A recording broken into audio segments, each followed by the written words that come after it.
Okay so भाई ये second batch है। फर्स्ट बैच तो ऑलमोस्ट कंप्लीट फुल हो चुकी है, उसमें हम और ज्यादा स्टूडेंट्स नहीं ले सकते। तो ये जो सेकंड बैच है,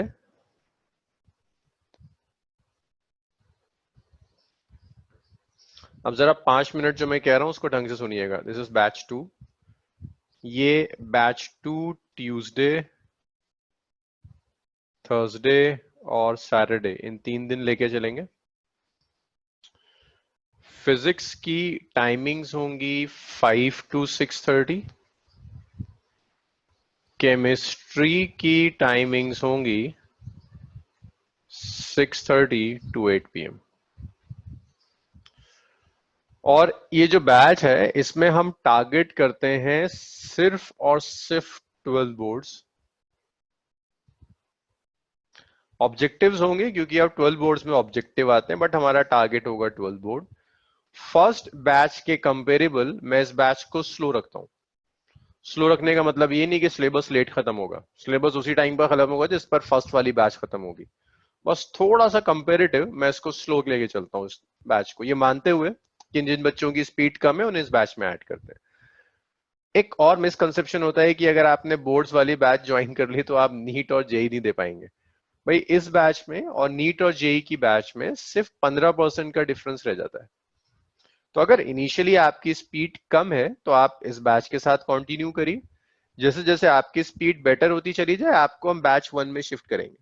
तो कोई परेशानी नहीं है, आप शिफ्ट हो सकते हैं, फ्लक्चुएट कर सकते हैं दोनों बैचेस के अंदर। तो जिसकी स्पीड कम है, लाइक अगर मेरे साथ लास्ट क्लासेस में आ रहे थे, स्पीड कम थी, परेशानी आ रही थी न्यूमेरिकल्स में, फ्लो के साथ नहीं जा पा रहे थे, तो फिर ये बैच आपके लिए ठीक है। जब एक आध महीने में चीजें ठीक हो जाएंगी, आपको लगेगा ओके स्पीड अप करना है मुझे, तो फिर मैं बैच 1 में डाल दूंगा। ये टाइमिंग्स वैसे मैंने ग्रुप के ऊपर डाल दी है, फिर भी अगर किसी ने नहीं लिखी हुई है तो टाइमिंग्स लिख लीजिए।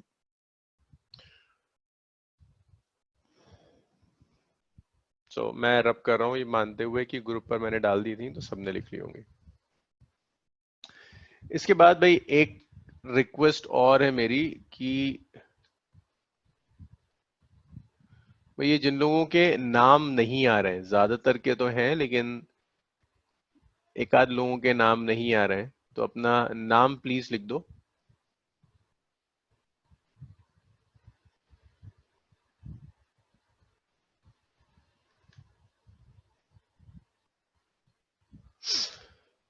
ओके नहीं फरजान, बायो की भी होगी। बायो की जयंत सर की जो क्लास है वो थर्सडे से शुरू कराएंगे, और झा सर की जो क्लास होगी उसको हम शुरू कराएंगे फ्राइडे से। मैथ्स क्लास सैटरडे और संडे होती है। मोहित लास्ट वीक जैसे आपने ज्वाइन करी थी, मैथ्स क्लास की भी टाइमिंग्स मैं आपको डाल दूंगा। मैथ्स में अभी सिर्फ एक ही बैच है, फर्दर हम मैथ्स में डिवाइड करेंगे, मैं आपको इन्फॉर्म कर दूंगा। रियलमी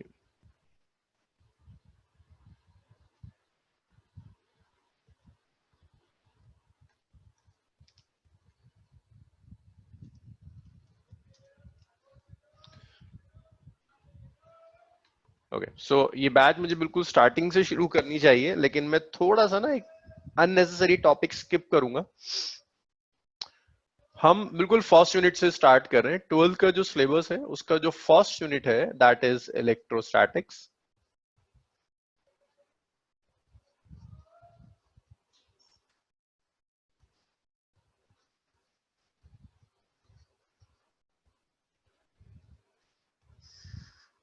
फर्स्ट यूनिट से स्टार्ट करेंगे इलेक्ट्रोस्टैट। वालेकुम। इलेक्ट्रोस्टैट का जो वेटेज है that weightage is 8 marks. Electrostatics का वेटेज 8 मार्क्स का, 8 मार्क्स का वेटेज है इलेक्ट्रोस्टैटिक्स का।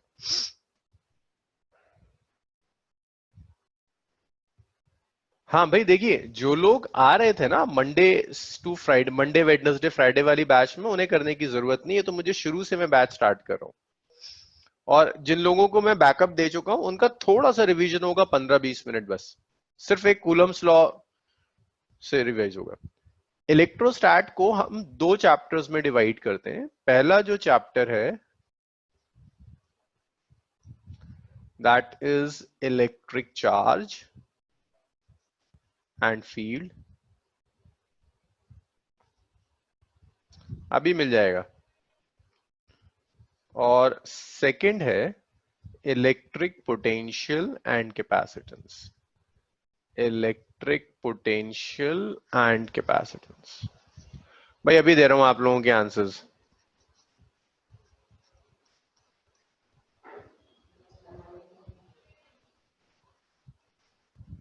Electric potential and capacitance. तो फर्स्ट चैप्टर हमने स्टार्ट किया हुआ है which is electric charge and field।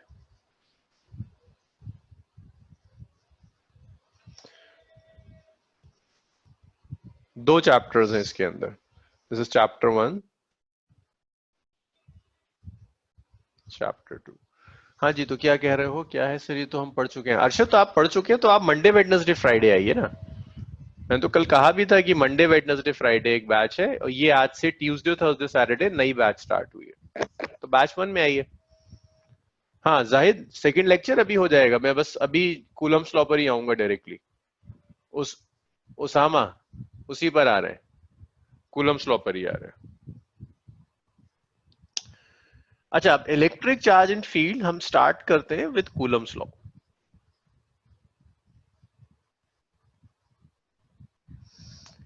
एक टॉपिक और है, बिल्कुल इंडिपेंडेंट टॉपिक है, which is what is charge and charging.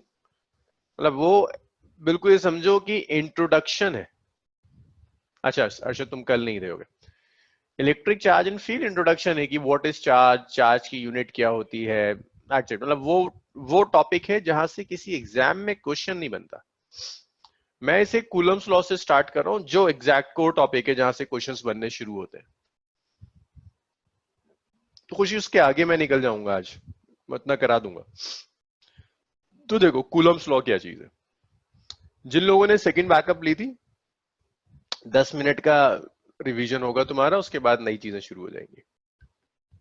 So Coulomb's law में दो चार्जेस हैं, एक चार्ज Q1 लिया आपने, एक चार्ज Q2 लिया। भाई ये दोनों चार्जेस पॉजिटिव हैं।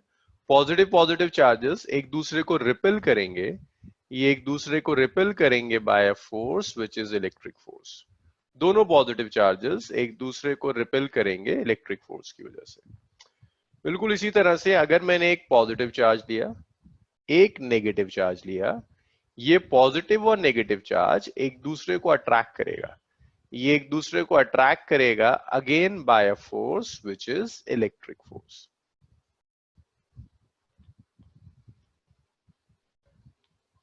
कूलम्स लॉ बताता है कि इलेक्ट्रिक फोर्स आप मैथमेटिकली कैलकुलेट कैसे करोगे। मैथमेटिकली इलेक्ट्रिक फोर्स कैसे कैलकुलेट होगी, that is given by Coulomb's law. So let's say you have two charges, a charge. अच्छा एक काम करो, इतना लिख लो, फिर मैं रब करता हूं, स्टार्टिंग से लिखूंगा। इतना लिख लीजिए जल्दी से, मुझे बताइए अगर हो जाए तो।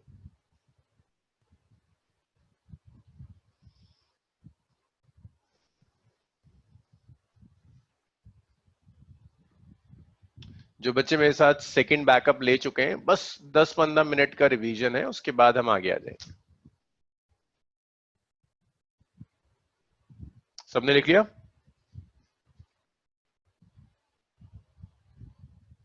हाँ जाहिद, केमिस्ट्री शुरू से स्टार्ट होगी। ओके, सो मैं इसको रब कर रहा हूं। जिन लोगों ने बाद में ज्वाइन किया है, ये सेकंड बैच की फर्स्ट क्लास है आज। सेकंड बैच आज से शुरू हो रही है।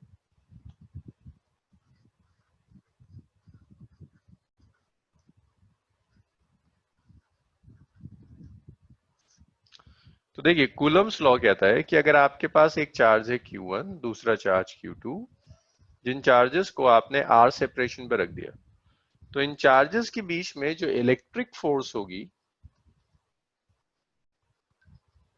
Electric force between Q1 and Q2, Q1 और Q2 के बीच के इलेक्ट्रिक फोर्स आप कूलम्स लॉ से कैलकुलेट करेंगे। कूलम्स लॉ कहता है कि इनके बीच की इलेक्ट्रिक फोर्स चार्जेस के प्रोडक्ट के डायरेक्टली प्रोपोर्शनल होगी। मीन जितना ज्यादा चार्जेस का प्रोडक्ट होगा, फोर्स उतनी ही ज्यादा होगी। और ये चार्जेस के बीच में जो सेपरेशन है, उस सेपरेशन के स्क्वायर के इनवर्सली प्रोपोर्शनल है। सो कूलम्स लॉ कहता है कि अगर दो चार्जेस लिए, उनके बीच में जो इलेक्ट्रिक फोर्स होगी वो चार्जेस के प्रोडक्ट के डायरेक्टली प्रोपोर्शनल है, सेपरेशन के स्क्वायर के इनवर्सली प्रोपोर्शनल होगी। जब आप प्रोपोर्शनली का साइन हटाते हैं तो एक कांस्टेंट यूज करते हैं के, तो ये आएगा के Q1 Q2 divided by are square. जो लोग बाद में ज्वाइन करते जा रहे हैं, बैच 2 की फर्स्ट क्लास है आज, बैच 1 की क्लास नहीं है। एफ इज के Q1 Q2 by are square. अब इस के की वैल्यू अलग अलग सिस्टम्स में अलग होगी। लाइक अगर आप एसआई यूनिट ले रहे हो, एसआई यूनिट में ये जो के होता है, इस के को ऐसे लिखते हैं 1/4 पाई एप्सिलॉन नॉट। ये एप्सिलॉन क्या चीज है अभी डिस्कस करेंगे, पहले वैल्यू रख दें। This is 1, this is 2। तो अगर हम 2 को 1 में रख दें तो फोर्स का एक्सप्रेशन हो जाएगा 1/4 pi epsilon naught Q1 Q2 divided by are square.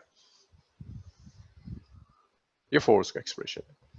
अब समझो इस क्वांटिटी का क्या मतलब है। ये जो सिंबल है, ये वाला, जैसे इसे थीटा कहते हो, इसे फाई कहते हो, इस पर्टिकुलर सिंबल को एप्सिलॉन कहते हैं। तो ये एप्सिलॉन है और इसके नीचे आपने एक नॉट लगा दिया। तो समझिए एप्सिलॉन क्या बताता है यहाँ। एप्सिलॉन तो नाम है सिंबल का। यहाँ एप्सिलॉन जिस क्वांटिटी को रिप्रेजेंट करता है, उस क्वांटिटी को कहते हैं, that quantity is absolute permittivity. Quantity is known as absolute permittivity. तो नाम हो गया क्वांटिटी का। एब्सोल्यूट परमिटिविटी क्या शो कर रहा है? एब्सोल्यूट परमिटिविटी शो करता है dependence of force, dependence of force on medium. Force medium पर कैसे डिपेंड कर रही है, ये एब्सोल्यूट परमिटिविटी बताएगा। असल में होता क्या है, ये जो इलेक्ट्रिक फोर्स है, इस फॉर्मूले को देखकर लगता है, ये वाला फॉर्मूला, कि ये फोर्स चार्ज पर डिपेंड कर रही है और सेपरेशन पर डिपेंड कर रही है। बट ये फोर्स चार्ज और सेपरेशन के साथ साथ मीडियम पर भी डिपेंड करेगी। मीडियम की डिपेंडेंसी का मतलब है, दो चार्जेस लिए एयर में रखा, कुछ फोर्स होगी। सेम चार्जेस लेकर वाटर में रख दिया, फोर्स चेंज हो जाएगी। सेम चार्जेस लेके से अल्कोहल में रख दिया, फोर्स चेंज हो जाएगी। तो फोर्स सिर्फ चार्ज और सेपरेशन पर नहीं डिपेंड कर रही, चार्ज पर भी डिपेंड कर रही है, सेपरेशन पर भी डिपेंड कर रही है, फोर्स मीडियम पर भी डिपेंड कर रही है। और मीडियम की जो डिपेंडेंसी है वो इस एप्सिलॉन से आती है, एब्सोल्यूट परमिटिविटी से। अलग अलग मीडियम्स के लिए एब्सोल्यूट परमिटिविटी की वैल्यूज अलग अलग होंगी। सो हर मीडियम के लिए, एयर के लिए अलग होगी, वाटर के लिए अलग होगी, ग्लास के लिए अलग होगी एब्सोल्यूट परमिटिविटी। अगर मैं एप्सिलॉन के नीचे ऐसे एक जीरो लगा देता हूं, जीरो लगाने का मतलब है आपने मीडियम फिक्स कर दिया। आपने कहा मीडियम आपका फ्री स्पेस है। This is absolute permittivity, absolute permittivity of free space. This is known as absolute permittivity of free space. ये फ्री स्पेस की एब्सोल्यूट परमिटिविटी है। इसकी जो वैल्यू होती है, its value is 8.85 into 10 raised to the power minus 12.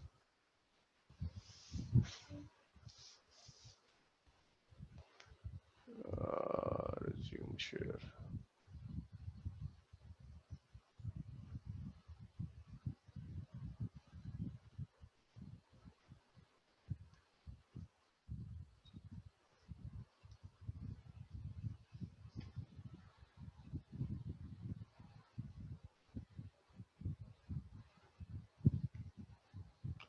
Maryam मुझे समझ में नहीं आया, is there to by mistake? Mariam एक बार बताओ कि क्या पूछ रही हो। रुक जाओ, मैं इसको जरा फिनिश अप कर लूं फिर मैं आता हूँ। Epsilon naught is 8.85 into 10 raised to the power minus 12 और इसकी यूनिट होती है, it's coulomb square per metre square per newton, -12। तो ये एप्सिलॉन नॉट है 8.85 into 10 raise to the power -12 है यार, ये ना इसको मैं ठीक से लिखता हूं। तो ये जो वैल्यू है ये सिर्फ फ्री स्पेस के लिए है। फ्री स्पेस का मतलब इट्स एयर और वैक्यूम। भाई जो लोग कर चुके हैं बस 10 मिनट पेशेंस रखो, 10 मिनट में खत्म हो जाएगा। अलग अलग मीडियम के लिए एप्सिलॉन नॉट की वैल्यूज अलग अलग होंगी, एयर के लिए ये वैल्यू है। अब न्यूमेरिकल्स में ना अक्सर आपको k जो कि 1/4 पाई एप्सिलॉन नॉट है इसकी वैल्यू की जरूरत पड़ेगी। So it's 1/4, pi is 3.14, epsilon naught is 8.85 into 10 raise to the power -12। तो k की वैल्यू आ गई, it's 9 into 10 raise to the power 9 newton meter square per coulomb square. So this is the value of k। तो numericals में हम बार बार ये नहीं रखा करेंगे एप्सिलॉन नॉट की वैल्यू, हम डायरेक्टली यूज किया करेंगे k is 9 into 10 raise power 9। तो ये एक्सप्रेशन है between two charges in SI unit. एक बार और देख लो, फोर्स डिपेंड कर रही है चार्ज Q1 Q2 पर, सेपरेशन के इनवर्सली प्रोपोर्शनल है, 4 पाई कांस्टेंट है। एप्सिलॉन बता रहा है कि फोर्स मीडियम पर कैसे डिपेंड करेगी। एप्सिलॉन क्वांटिटी का नाम है एब्सोल्यूट परमिटिविटी। नॉट लगाया हुआ है आपने नीचे, नॉट का मतलब है दिस इज फ्री स्पेस। हाँ, सिर्फ एप्सिलॉन कभी नहीं होगा उसामा, ऐसे होगा एप्सिलॉन नॉट है तो एयर है, एप्सिलॉन वाटर होगा, एप्सिलॉन ग्लास होगा, अलग अलग मीडियम के लिए एप्सिलॉन अलग अलग होगा।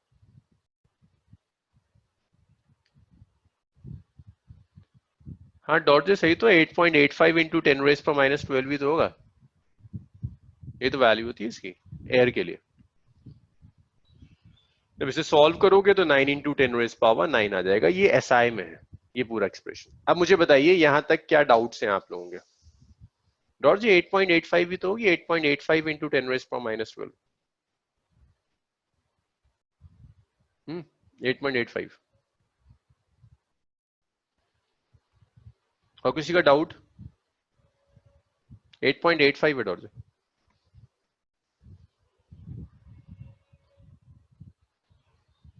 ओके, डाउट है किसी का?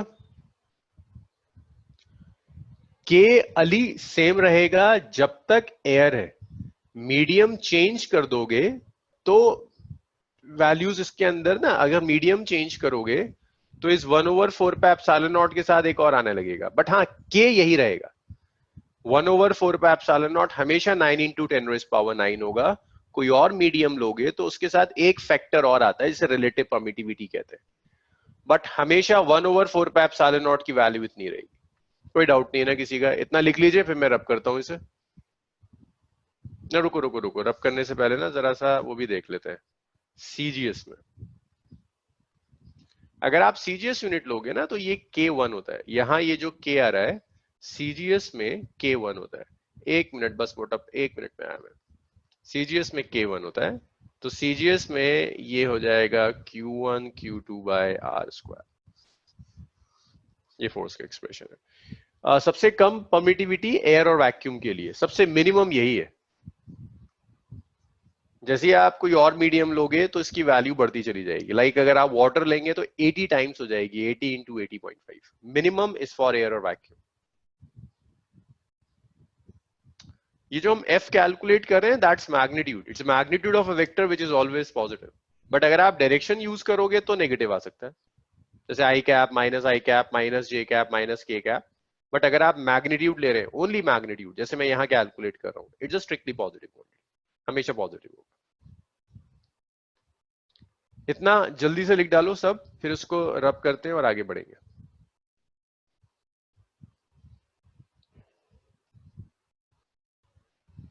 कोई ऐसा तो नहीं इसने ना लिखा हो मैं रब करूंगा?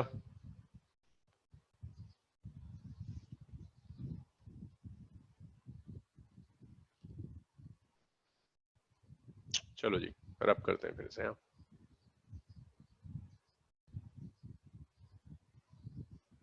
ठीक है, इसे मैं रब कर रहा हूँ। So that was Coulomb's law. दो बेसिक क्वेश्चंस करेंगे, फिर कुछ टफ क्वेश्चंस पर आ जाएंगे। जैसे एक क्वेश्चन है, मैंने आपको एक चार्ज दिया हुआ है 5 .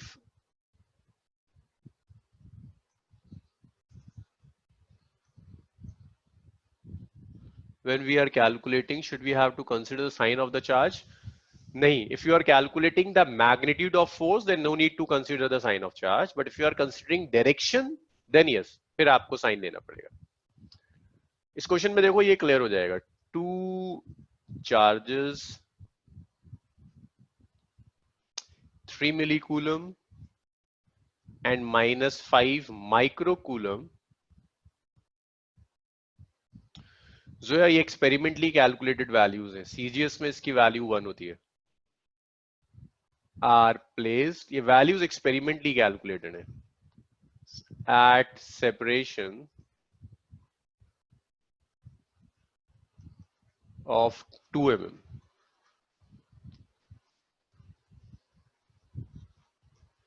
या 2 की जगह 10 mm ले लेते हैं, कैलकुलेशन आसान हो जाएगी. 10 mm. Calculate force between them. और जब मैं कह रहा हूं फोर्स, तो मैं फिलहाल आपसे कह रहा हूं सिर्फ फोर्स का मैग्नीट्यूड कैलकुलेट करके दिखाइए. तो ये मान लीजिए 3 मिलीकूलम है, ये आपने ले लिया -5 माइक्रोकूलम, और ये आ गया 10 mm. तो जब आप फोर्स कैलकुलेट करोगे, भाई जब कोई मीडियम नहीं कहा उसने, दैट मींस फ्री स्पेस है. It's simply 1/4 pi epsilon not. हाँ मुझे पता है, लेकिन मुझे दोबारा कराना है ना सब. Q1 Q2 divided by R square.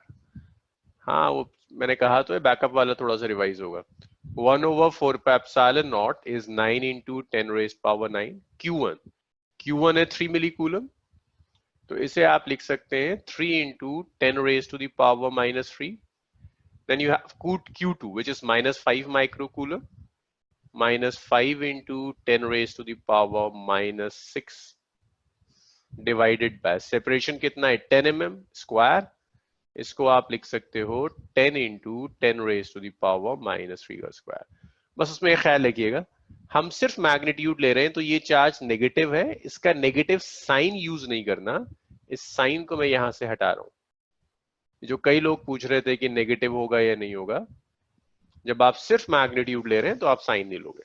जब आप डायरेक्शन भी कैलकुलेट करोगे, आगे जाकर हम डायरेक्शन भी कंसीडर करेंगे, जब आप डायरेक्शन भी कंसीडर करेंगे तब आपको साइन लेना होगा. तो देखिए वैल्यू हो गई 9, 5 3 15, 10 रेज टू द पावर 9 - 9 कितना आ गया 0, 10 और -3 -2 हो गया 10 रेज टू द पावर -4, तो आ गया 15 9.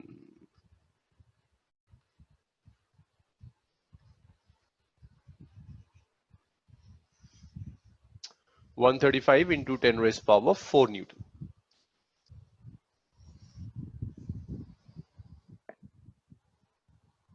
क्या हो मरियम? ठीक है, चलो जी इतना लिख लो.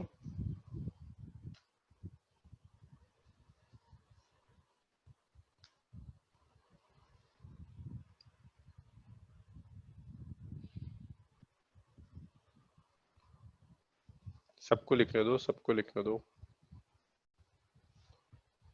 भाई ये टेक्नोस्पार्क जिसका भी नाम है, अपना नाम लिखो, वरना मैं मजबूरन मुझे रिमूव करना पड़ेगा. मैंने एक बार ग्रुप से रिमूव कर दिया तो फिर आप दोबारा नहीं आ पाएंगे. सेम मीटिंग आईडी में आप कभी एंटर नहीं कर पाएंगे. अपना नाम चेंज कीजिए अभी. और ये भी 1XM2T, ये जो भी नाम आ रहा है, नाम चेंज कीजिए अपना, या मुझे लिख के दीजिए, मैं चेंज करता हूँ. 1XM2T क्या नाम है आपका?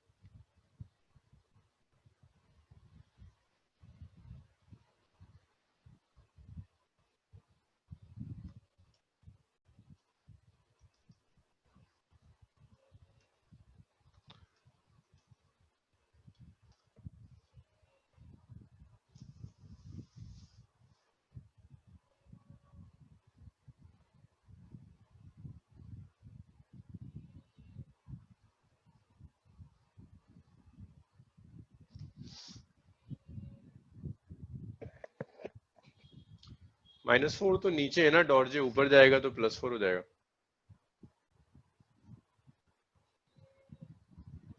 मरियम 1.35 नहीं आएगा, 135 आएगा.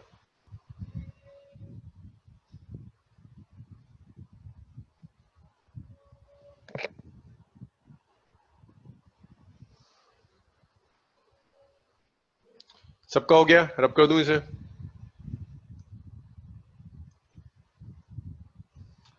एक और क्वेश्चन करूं। बैकअप में मैंने इस टाइप का भी क्वेश्चन कराया था, बस थोड़ा सा चेंज कर रहा हूं। Two charges Q1 and Q2 when placed at separation R repel each other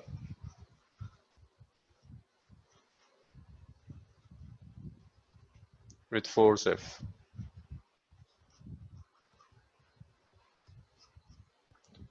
Calculate force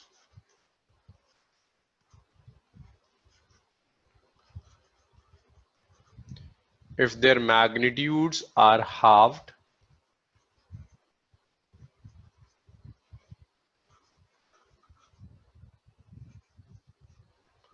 and separation is doubled.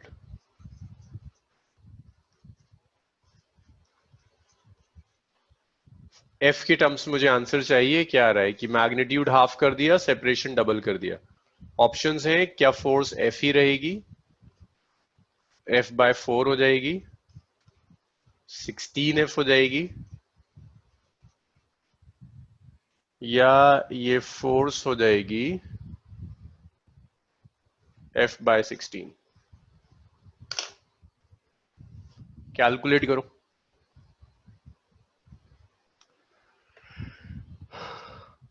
Sunday का रटा रटाया ज्ञान मत उतारो, चेंज कर दिया है मैंने। 16F गलत आंसर है। फरजान का शायद कुछ ठीक आ रहा है। गलत है, 16F। रटा रटाया मत उतारो। डॉर्जे का F/4 आ रहा है। ओके, करो करो, ट्राई करो।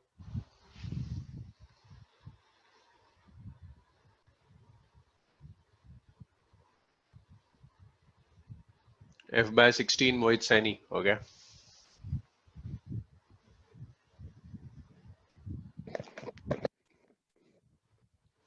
हाँ, F/16 अब आया कुछ ठीक। डी आएगा, डी। भाई देखो, Q1 Q2 R सेपरेशन पे रख दिया, 4 से F 1/4πε0 Q1 Q2 divided by R square, first equation. अब आपने क्या किया, चार्जेस का मैग्नीट्यूड तो हाफ कर दिया, Q1 को Q1/2 कर दिया, Q2 को Q2/2 कर दिया, और जो सेपरेशन था उसे 2R कर दिया। तो जो F प्राइम फोर्स होगी दैट्स 1/4πε0। Q1 की जगह लिखोगे Q1/2, Q2 की जगह लिखोगे Q2/2, R की जगह लिखोगे 2R, 4R, 2R का होल स्क्वायर है।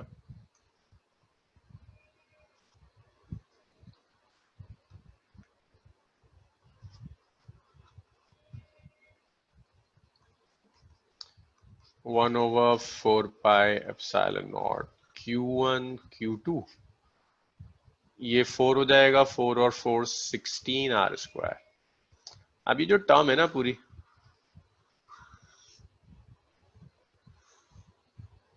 1/4πε0 Q1 Q2/R², इसे आप क्या लिख सकते हो? देखो, ये 2 है, 1 को 2 में रख देते हैं,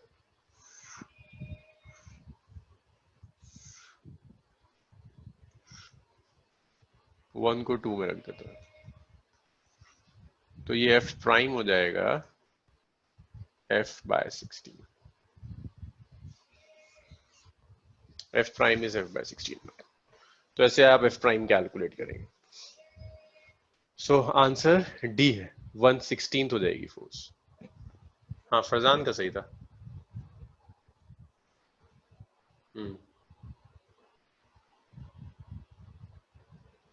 चलिए इतना लिखिए, फिर कुछ क्वेश्चंस और देखते हैं।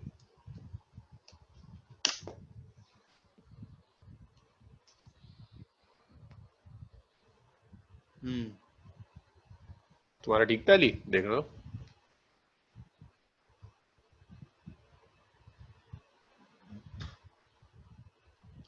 अली तुम्हारा सी आ रहा था। सी लिखा था तुमने? अच्छा नहीं, डी, ओके, ठीक है।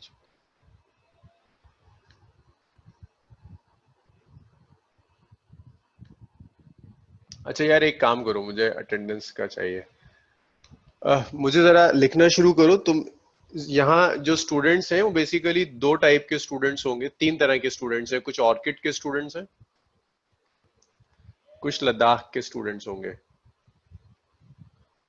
ऑर्किड दिल्ली, और कुछ स्टूडेंट्स शायद राजस्थान से हैं। अब मैं पोल तो स्टार्ट नहीं कर रहा, मुझे बस चैट रूम में ना लिखते चले जाओ, मुझे अंदाजा लग जाएगा कितने स्टूडेंट्स कहाँ के। शायद मुझे बैच ब्रेक करनी पड़े, मेरे लिए आसान होगा। तो 47 है, मुझे 47 आंसर्स चाहिए।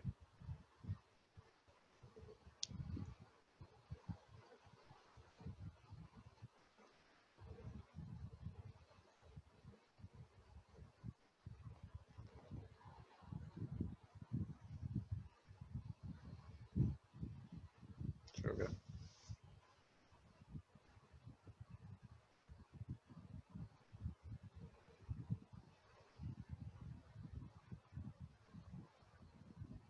ये लिख लिया सबने? हाँ, आप लोग बस एक अटेंडेंस लगाते चले जाओ, मैं उसको नोट कर लूंगा।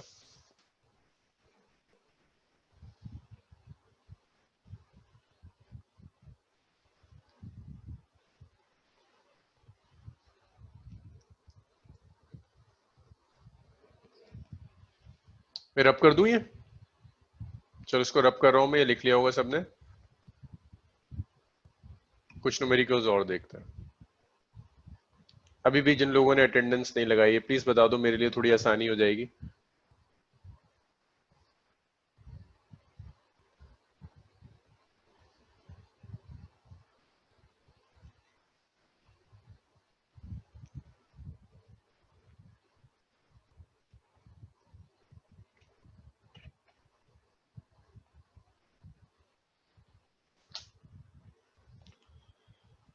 ओके, सो नेक्स्ट कुछ न्यूमेरिकल्स देखिए।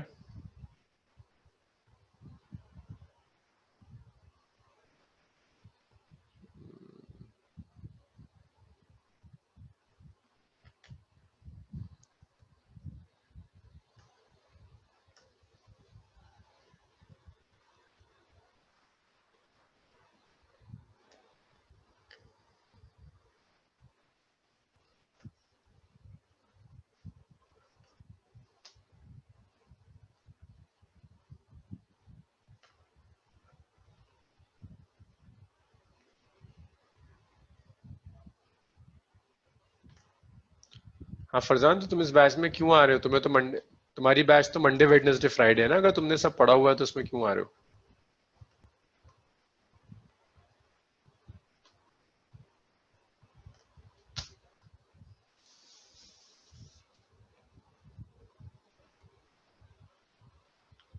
ओके, तो केमिस्ट्री 6:30 से, अब आपने फिजिक्स ज्वाइन करी है तो मैं उसमें कुछ कह तो ना सकता हूँ। भाई बढ़िया, देखिए इस न्यूमेरिकल को सॉल्व करने के लिए कुछ बेसिक कॉन्सेप्ट्स आपको सेंट्रीपिटल फोर्स के पता होने चाहिए।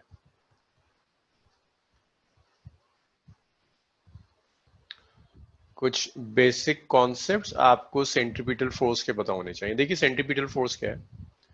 अगर एक बॉडी सर्कुलर पाथ पे मूव कर रही है, मास बॉडी का m है, सर्कुलर पाथ का रेडियस r, बॉडी घूम रही है विद अ वेलोसिटी v, तो force required by body to move on a circular path to move on a circular path is centripetal force। हाँ जी, ठीक कह रही है Samiya, this is centripetal force. Centripetal force का एक्सप्रेशन होता है mv² डिवाइडेड बाय r, और ये फोर्स हमेशा रेडियस के along towards the centre act करती है। तो सेंट्रीपिटल फोर्स का जो डायरेक्शन होगा, its direction is along the radius towards the centre.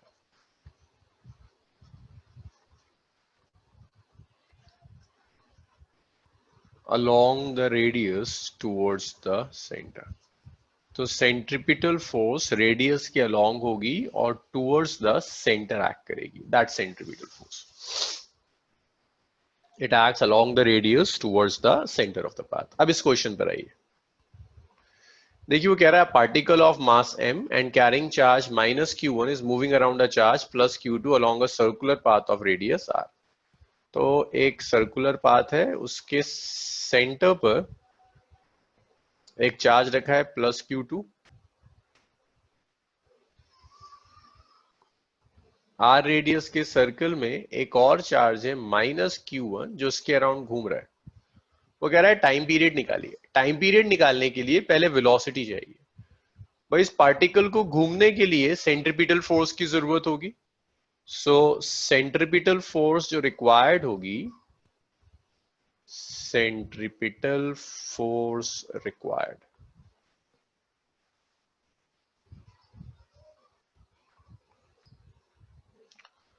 तो जो रिक्वायर्ड सेंट्रिपिटल फोर्स है that is mv square by r। It's my first equation. तो इस सेंट्रिपिटल फोर्स की जरूरत पड़ेगी, that is required centripetal force. अब ये सेंट्रिपिटल फोर्स देखो, माइनस q1 और प्लस q2 के बीच में एक इलेक्ट्रिक फोर्स होगी, वो electric force centripetal force provide करेगी। Electric force between plus q2 and minus q1 will provide centripetal force।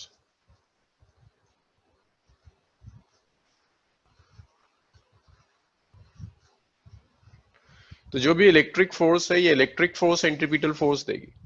तो देखो इलेक्ट्रिक फोर्स कैलकुलेट करते हैं। इलेक्ट्रिक फोर्स कैसे आएगी, कूलम्स लॉ लगा दीजिए, 1/4πε0। देखो एक चार्ज है q2, दूसरा q1, सेपरेशन इनके बीच में r। तो इलेक्ट्रिक फोर्स के लिए coulomb's law 1/4πε0 q1 q2 divided by r square. मैं फोर्स का मैग्नीट्यूड ले रहा हूं तो इसीलिए मैं यहां नेगेटिव साइन कंसीडर नहीं कर रहा।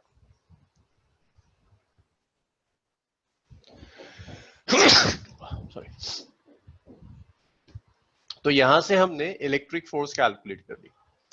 अब देखो सेंट्रिपिटल फोर्स तो सिंपली रिक्वायरमेंट है, ये रिक्वायरमेंट कोई ना कोई तो फिलफिल करेगा। तो यहां क्या होगा, ये जो सेंट्रिपिटल फोर्स चाहिए वो सेंट्रिपिटल फोर्स इलेक्ट्रिक फोर्स से आती है, इसीलिए मैंने लिखा electric force will provide centripetal force. तो इलेक्ट्रिक फोर्स अगर सेंट्रिपिटल फोर्स प्रोवाइड कर रही है तो आप इक्वेट कर सकते हैं। तो जब आप इक्वेट करोगे तो सेंट्रिपिटल फोर्स और इलेक्ट्रिक फोर्स को इक्वेट कर दिया। सेंट्रिपिटल फोर्स है mv square by r, electric force है 1/4πε0 q1 q2 divided by r square. तो स्क्वायर से r कैंसिल हो गया, यहां से v स्क्वायर मिल गया आपको 1/4πε0 q1 q2 divided bye mr। तो यहां से v आ जाएगा आसानी से, v is √1/4πε0 q1 q2 bye mr। यहां तक बताइए, मुझे कोई डाउट है किसी को, फिर टाइम पीरियड कैलकुलेट करेंगे। मेरे पास स्पेस नहीं है, कोई डाउट नहीं है। तो ये सेंट्रिपिटल फोर्स मैंने पहले डिस्कस कर दिया था, इसलिए चलिए इतना लिखिए, इतना लिखिए जल्दी से।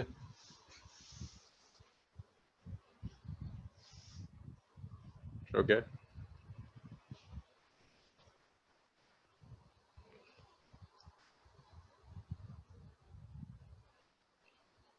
सबको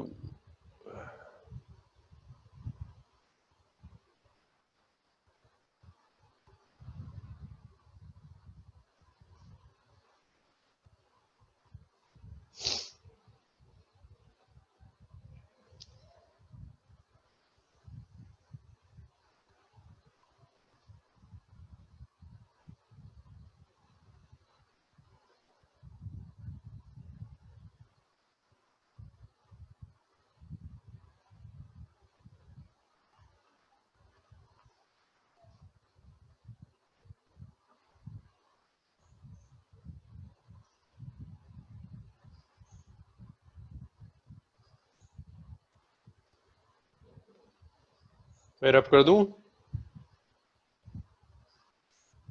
सबने लिख लिया, कोई ऐसा नहीं है इसने ना लिखा हो।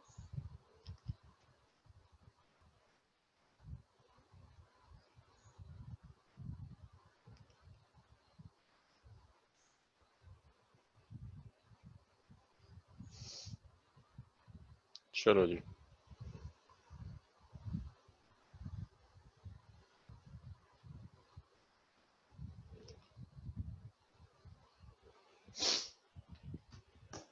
अच्छा, अब देखो इतना तो हो गया। अब इसके बाद वो आपसे टाइम पीरियड पूछ रहा है। तो टाइम पीरियड के लिए कोई बताओ यार, मुझे एक आध आंसर बताओ कैसे आएगा टाइम पीरियड।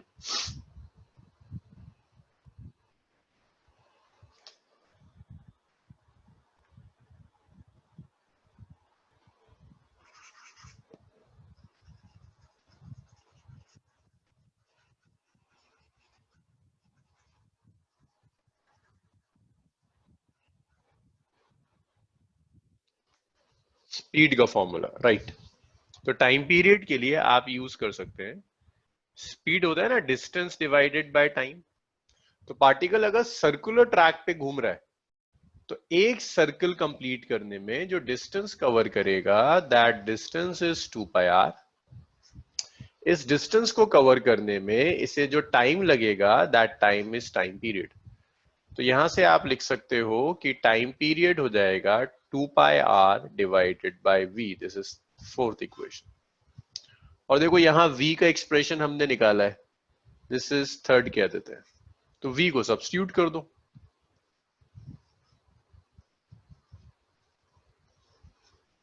तो टाइम पीरियड का एक्सप्रेशन होगा 2 πr/v। तो ये आ जाएगा भाई, v है √over q1 q2 bye 4 πε0 mr।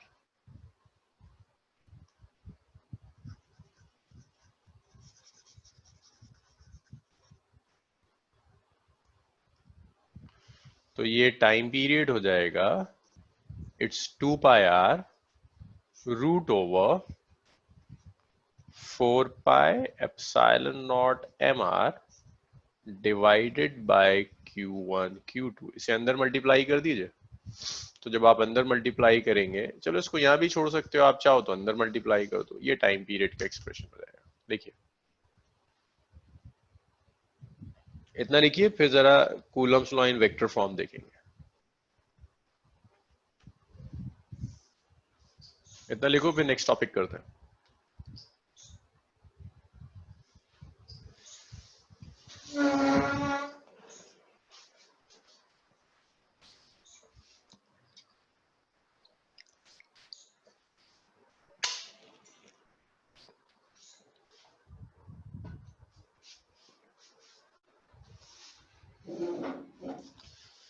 सबने लिख डाला? कोई ऐसा नहीं इसने ना लिखा हो?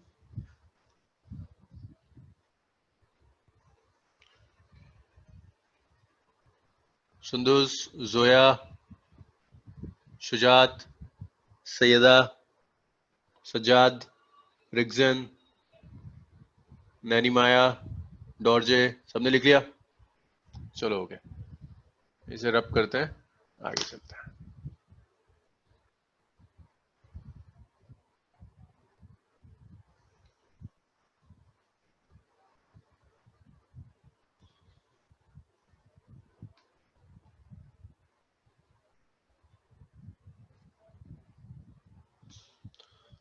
नेक्स्ट देखिए,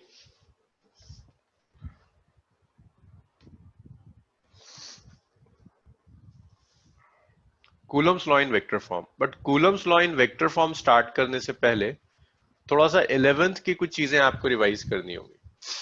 11th का एक टॉपिक है position vector and displacement vector. ये 11th का पोर्शन एक बार आपको रिवाइज करना होगा, position vector and displacement vector.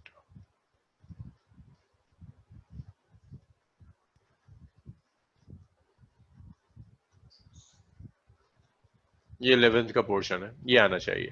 तो समझो जरा पोजीशन वेक्टर का मतलब क्या है।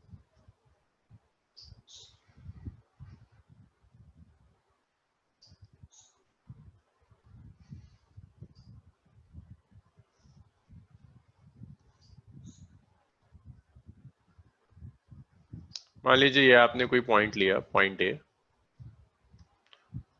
ओरिजिन से इस पॉइंट ए तक का कुछ सेपरेशन है,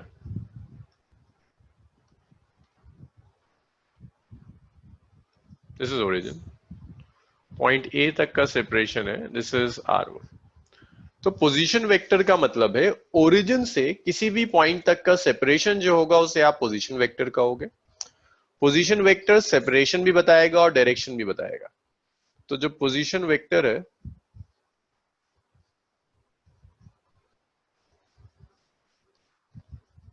ये आपको देगा separation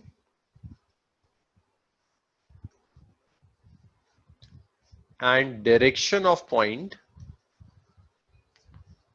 separation and direction of point with respect to origin. Origin की रिस्पेक्ट में ये आपको सेपरेशन भी बताएगा और डायरेक्शन भी बताएगा। ऐसे ही मैंने एक पॉइंट बी ले लिया,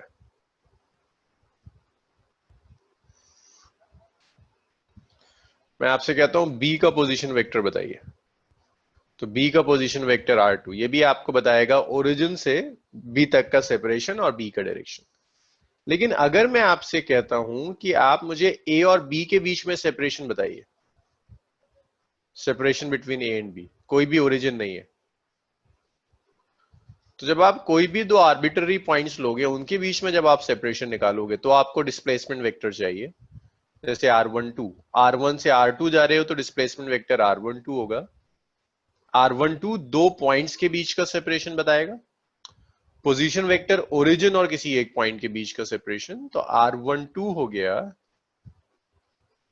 displacement vector between R1 and R2। Yes Mohit, इसको डेल्टा R भी लिख सकते हैं। तो R12 को ऐसे लिखते हैं, R12 is vector R2 minus vector R1, और तुम चाहो तो इसे डेल्टा R लिख सकते हो, लेकिन यूजुअली इसे R12 से रिप्रेजेंट करते हैं। इसी तरह से अगर आप 2 से 1 जा रहे हैं,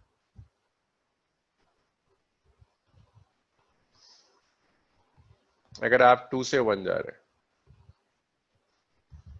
तो जो आप डिस्प्लेसमेंट वेक्टर यूज करेंगे, that displacement vector is R21। R21 is displacement vector from R2 to R1. Displacement vector from R2 to R1. और R21 को आप लिख सकते हैं it's vector R1 minus vector R2, ये R21 हो जाएगा। तो ये इतना बेसिक है 11th का जो मैं एक्सपेक्ट करता हूं कि आपको आना चाहिए, इसके बिना हम नेक्स्ट टॉपिक नहीं कर पाएंगे। एक चीज और है, अगर किसी भी वेक्टर का यूनिट वेक्टर बनाना है तो किसी भी वेक्टर का यूनिट वेक्टर बनाने के लिए वो वेक्टर लो और उसको उसी के मैग्नीट्यूड से डिवाइड कर दो।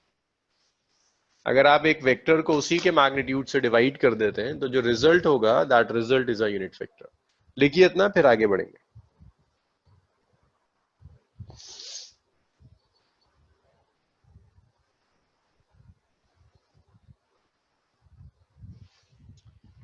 सब लिखो, जल्दी जल्दी लिखो इतना।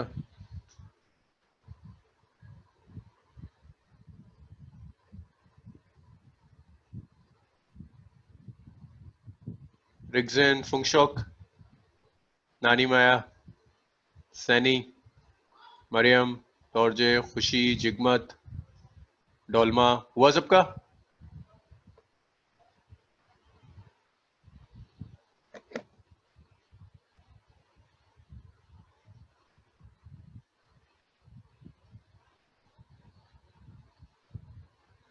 सबने लिख लिया ना? रब कर दूं इसको? कोई ऐसा तो नहीं जो लिख रहा हो? सबने लिख लिया, रब कर रहा हूं मैं फाइनली से। ओके,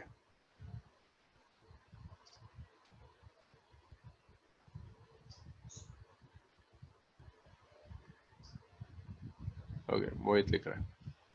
मोहित जल्दी बताया करो, इतनी देर में तो मैं रब कर देता है सर। खुशी, मेरा तो फ्राइडे तक का सब किया है। अब खुशी तुम्हारा फ्राइडे तक का सब किया हुआ है तो तुम दोबारा उसी बैच में आ जाओ। एक ही क्लास तो मिस हुई है, मंडे वाली।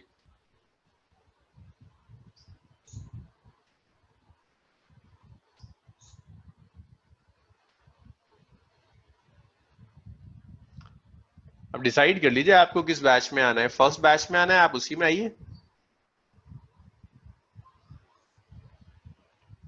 हाँ शुजात बहुत शौक आ रहा है, दोनों कर लो, कोई परेशानी नहीं, आ सकते हैं, मुझे कोई परेशानी नहीं, आप आइए। अच्छा तो सेकंड लेक्चर तो हो गया जाहिद, यही सेकंड लेक्चर है। चलो फिर अब करते हैं, इसे आगे बढ़ते हैं। अब इसके बाद वो आपसे कहेगा कूलम्स लॉ कैलकुलेट कीजिए इन वेक्टर फॉर्म।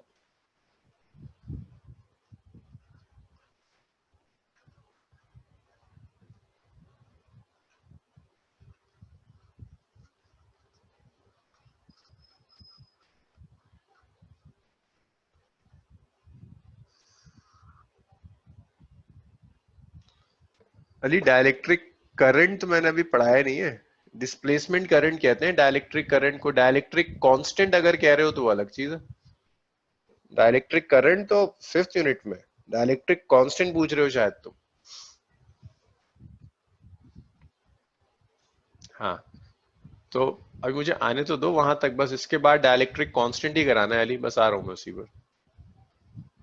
इस टॉपिक के बाद डाइलेक्ट्रिक कांस्टेंट ही शुरू करूंगा।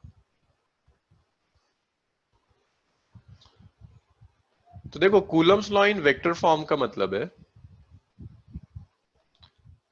आपने एक चार्ज यहां रखा Q1, इस Q1 का कुछ पोजीशन वेक्टर है।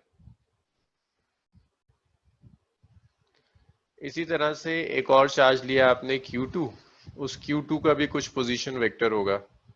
तो दो चार्जेस ले लिया आपने, एक Q1 ले लिया, एक Q2 ले लिया।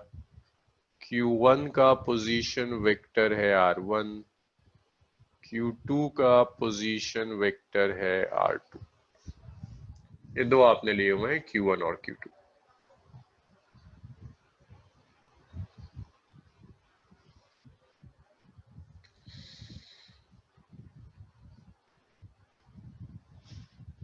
मान लीजिए वो आपसे कहता है Q2 पर फोर्स एक्सर्ट कीजिए, तो देखिए Q1 Q2 को रिपेल करेगा, Q1 Q2 को रिपेल करेगा इस डायरेक्शन में, Q1 Q2 को रिपेल करेगा, Q2 दूर जाएगा।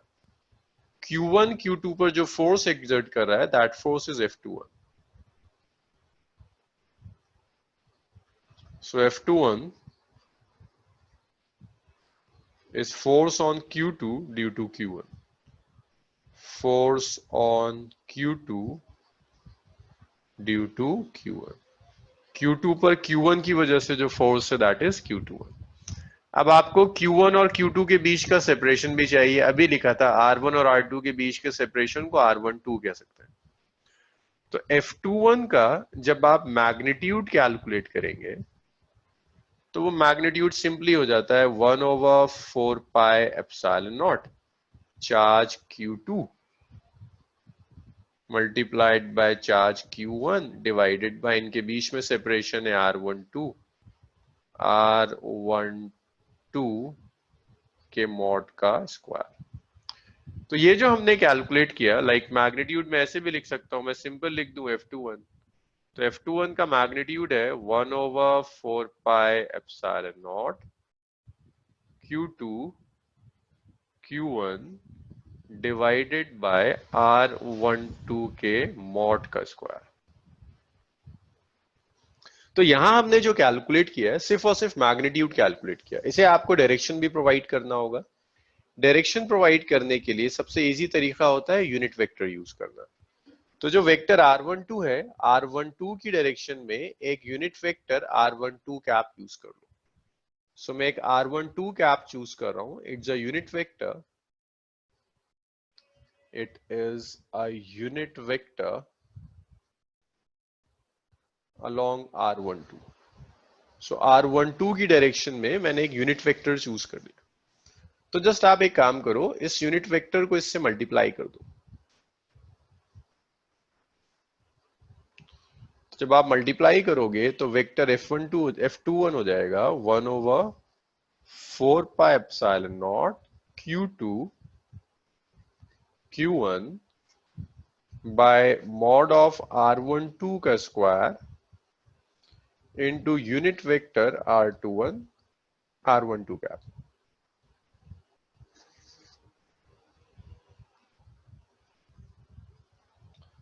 r12 कैप,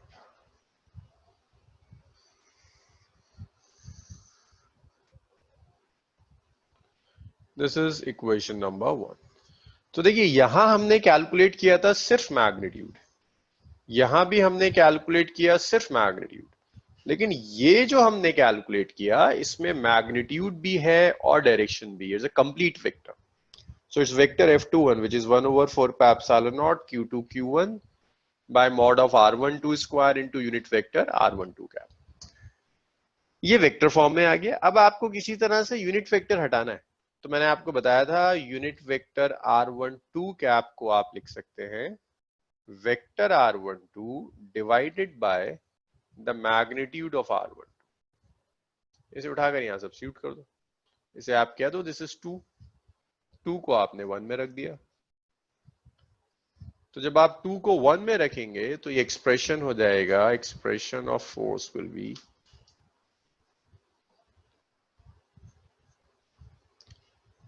F21 आएगा 1 over 4 pi epsilon naught, it's Q1 Q2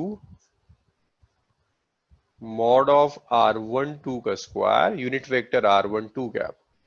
unit vector R12 cap को लिख सकते हैं vector R12 divided by magnitude of R12। तो ये फोर्स F21 आ गया 1 over 4 pi epsilon naught Q1 Q2 vector R12 by magnitude of R12 का cube.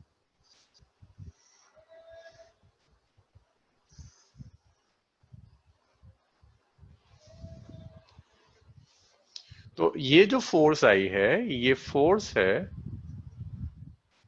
This is force in terms of displacement vector.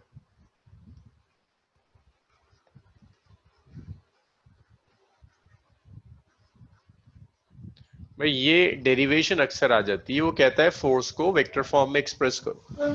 तो vector form में express करने का मतलब यही है कि फोर्स को आप डिस्प्लेसमेंट वेक्टर या फिर पोजीशन वेक्टर की टर्म्स में ले आइए। इतना लिखिए, फिर आगे करते हैं पोजीशन वेक्टर की टर्म्स में कैसे आएगा। अब मुझे बताइए यहां तक अगर कोई डाउट्स हैं किसी के।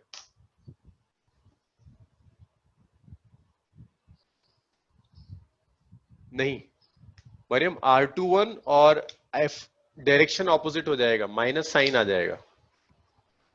देखो जहां F21 एक्ट कर रहा है ना उसी डायरेक्शन में R12 है। अगर आप R21 लेंगी तो वो इस डायरेक्शन में होगा, R21 यूनिट वेक्टर। तो R21 और F21 के डायरेक्शंस ऑपोजिट हो जाएंगे। आप यूनिट वेक्टर यूज करोगे तो माइनस साइन लेना पड़ेगा, इसलिए नहीं लिया मैंने।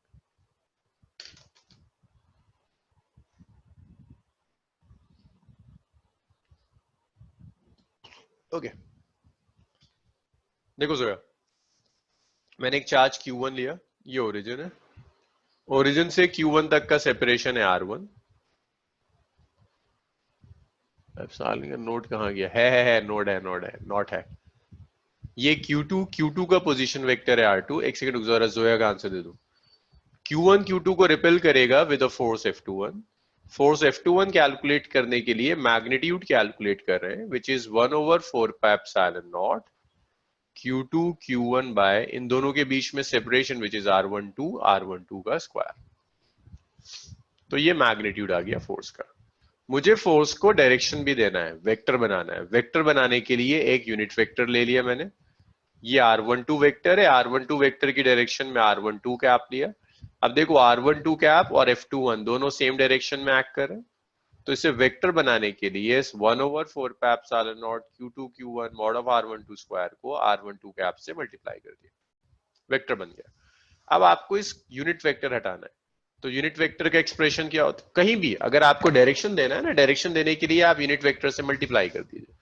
बट ये ख्याल रखिएगा कि जो यूनिट वेक्टर है उस यूनिट वेक्टर का डायरेक्शन वही होना चाहिए जो आपके गिवन वेक्टर का है। सो R12 कैप हो गया। अब आप R12 कैप को लिख सकते हैं vector R12 divided by its magnitude. ये यूनिट वेक्टर की definition, it's vector divided by its magnitude. Substitute कर दीजिए यहां पर। क्या अली को दिख नहीं रहा भाई? सबके साथ, किसी और के साथ भी ये प्रॉब्लम आ रही है? नहीं, सबको विजिबल है। अली तुम्हारे इंटरनेट कनेक्शन में कुछ गड़बड़ हुई होगी यार। तो इसको जब वैल्यू सब्स्टिट्यूट करोगे 1/4 pi epsilon naught Q1 Q2 bye mod of R12 square R12 bye mod of R1, तो ये F21 आ गया। अब ये आया है अभी डिस्प्लेसमेंट वेक्टर की टर्म्स में, वो आपसे कहेगा इसे पोजीशन वेक्टर की टर्म्स में कन्वर्ट कीजिए। तो देखिए, पोजीशन वेक्टर में कन्वर्ट करने के लिए मैं यहीं पर थोड़ा सा चेंज कर रहा हूँ।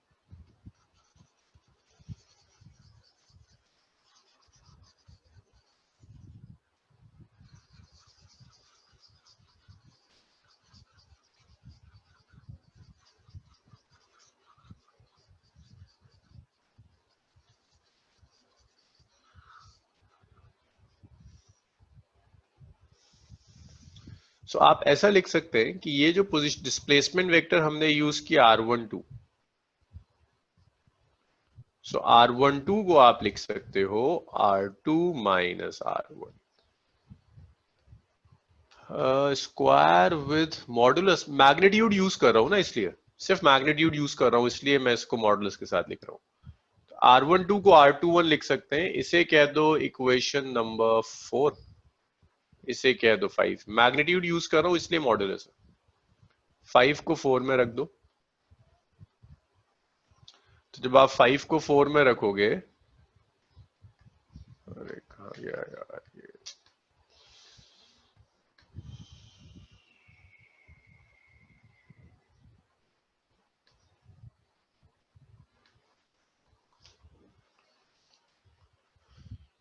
तो ये फोर्स का एक्सप्रेशन आ जाएगा। अरे डॉर्जे, अभी तो बताया था पोजीशन वेक्टर। पोजीशन वेक्टर आपको ओरिजिन की रिस्पेक्ट में बताएगा पॉइंट तक का सेपरेशन। तो ये वेक्टर F21 हो जाएगा 1/4 pi epsilon naught Q1 Q2 R12 है। हाँ, केमिस्ट्री क्लास है अभी। R2 minus R1 divided by magnitude of R2 minus R1 का क्यूब। तो यहां सिर्फ ये जो डिस्प्लेसमेंट वेक्टर था, इसकी जगह मैंने पोजीशन वेक्टर रख दिया R2 माइनस R1। तो ये फोर्स का एक्सप्रेशन आ गया पोजीशन वेक्टर की टर्म्स में। डॉर्ज जी अभी बताया था ना, पोजीशन वेक्टर किसी भी पॉइंट का सेपरेशन ओरिजिन से, ओरिजिन से पॉइंट तक का जो सेपरेशन होगा उसे पोजीशन वेक्टर कहेंगे। फर्स्ट चार्ज का पोजीशन वेक्टर R1 है, सेकंड चार्ज का पोजीशन वेक्टर R2 है। ये आ गया in terms of position vector.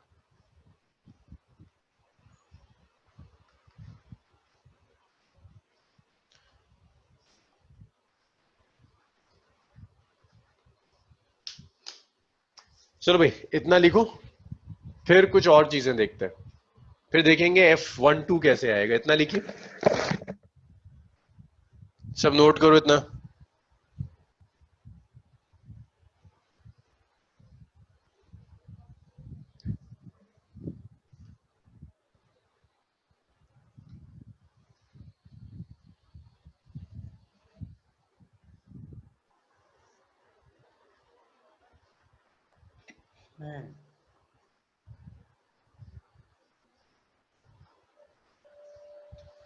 Sujat, इसमें सिर्फ इतना काम किया है, ये जो R12 कैप था ना पहले, उस R12 कैप में R12 बाय R12 रख दिया, वेक्टर बाय इट्स मैग्नीट्यूड, नीचे क्यूब हो जाएगा।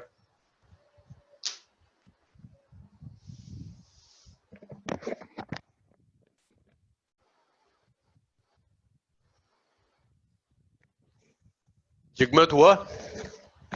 दौड़जे, मोहित सैनी। अच्छा, अब इसके बाद ना वो आपसे कहेगा कि रुको एक मिनट, इसे रख करो।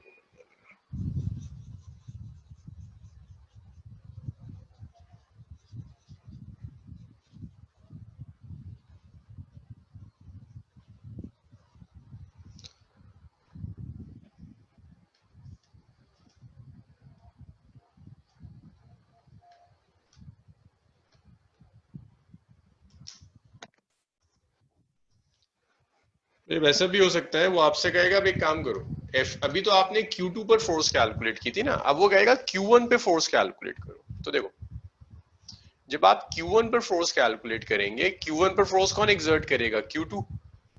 तो Q2 Q1 को रिपेल करेगा इस डायरेक्शन में, ये फोर्स का डायरेक्शन होगा।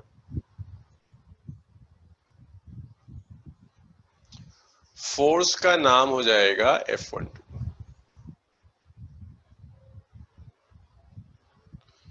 हाँ, so F12 is force on Q1 due to Q2। तो Q1 पर Q2 की वजह से जो फोर्स आएगी दैट इज F12। अब ये जो फोर्स F12 है, न्यूटन थर्ड लॉ अगर आप यूज करेंगे तो F12 is minus of F21। तो इस F21 की वैल्यू यहां रख दीजिए। सो ये F12 आ गया minus of 1/4πε0 Q1 Q2 R2 minus R1 divided by mod of R2 minus R1 करके। ये माइनस साइन अंदर मल्टीप्लाई हो जाएगा। तो जब माइनस साइन अंदर मल्टीप्लाई होगा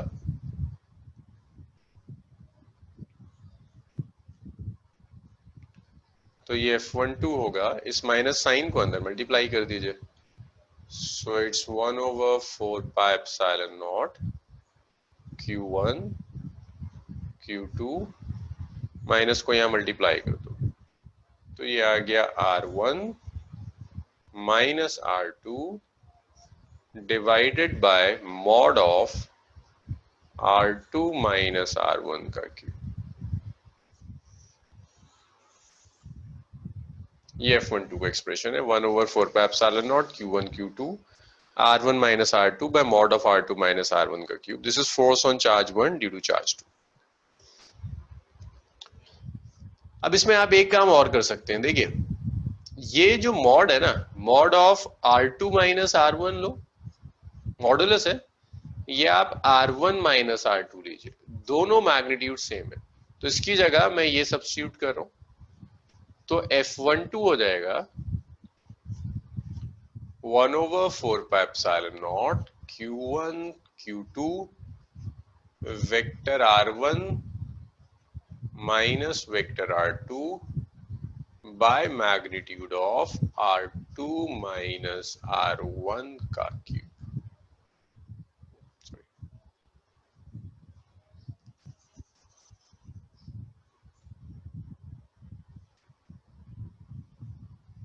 R1 माइनस R2 का क्यूब।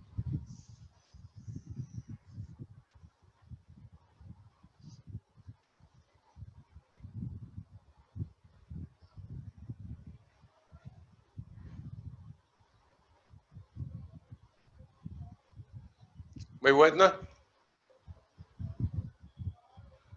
मोहित ये क्या शेयर किया है?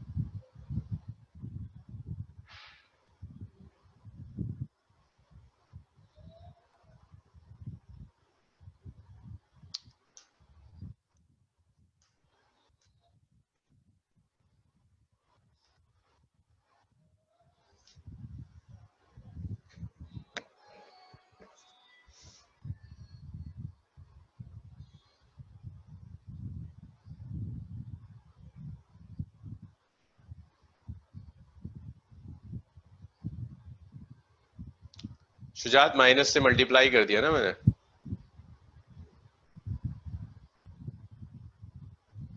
माइनस से मल्टीप्लाई कर दिया मैंने। ओके,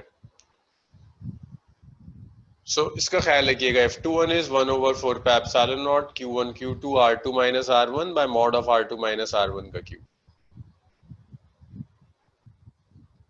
हाँ बताओ शुजात क्या डाउट है?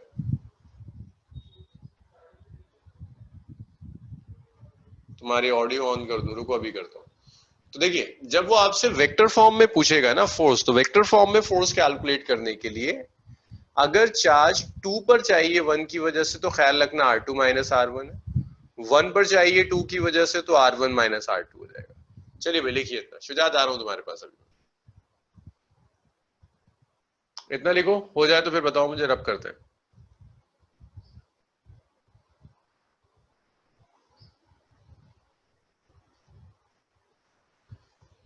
जाहिद न्यूमेरिकल की शीट में प्रोवाइड करूंगा, जाहिद न्यूमेरिकल की शीट में प्रोवाइड करूंगा। आज तो बैच शुरू हुई है, करूंगा मैं सीबीएसई वाली। सबने लिख लिया?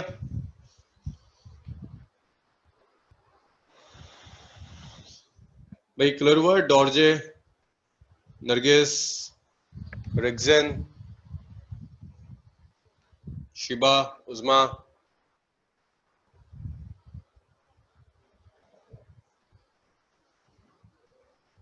नैनी माया,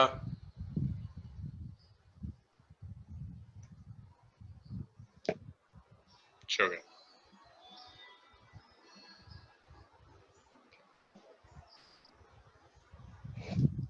अब आप लोगों की केमिस्ट्री क्लास है, अब तो मैं कुछ नहीं कराऊंगा।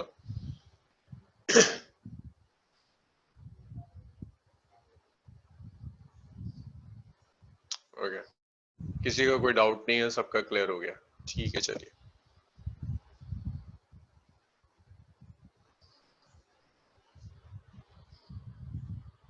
चलिए भाई आज इसे यहीं छोड़ते हैं, नेक्स्ट क्लास। नहीं नहीं भाई, आज फर्स्ट बैच है ना, सेकंड बैच की फर्स्ट क्लास है, तो केमिस्ट्री भी स्टार्ट ही होगी। हाँ मतलब अगर ये ऑपोजिट चार्ज होंगे तो बस इतना करोगे, चार्ज का नेचर रख देना।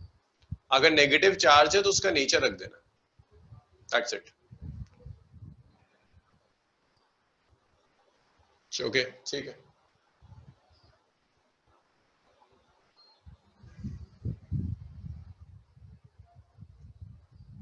चलो जी इसको यहीं छोड़ते हैं। अच्छा हाँ, शुजात कुछ कह रहा था, रुको रुको। हाँ जी शुजात बोलो।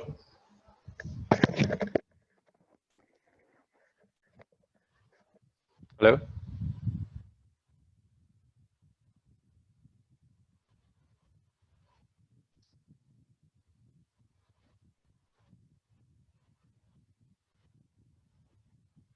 शुजात बोलो भाई, क्या कह रहे हो?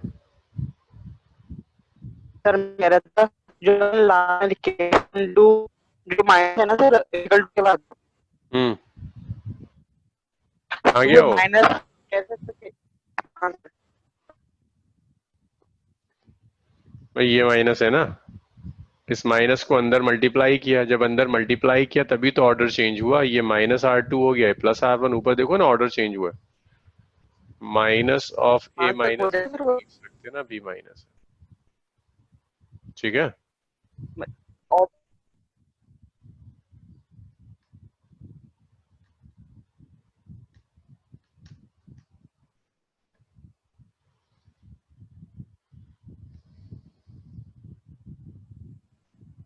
चलो जी इसको यहीं छोड़ दें, लॉग आउट करो, जब आप दोबारा लॉग इन करोगे तो केमिस्ट्री क्लास स्टार्ट होगी।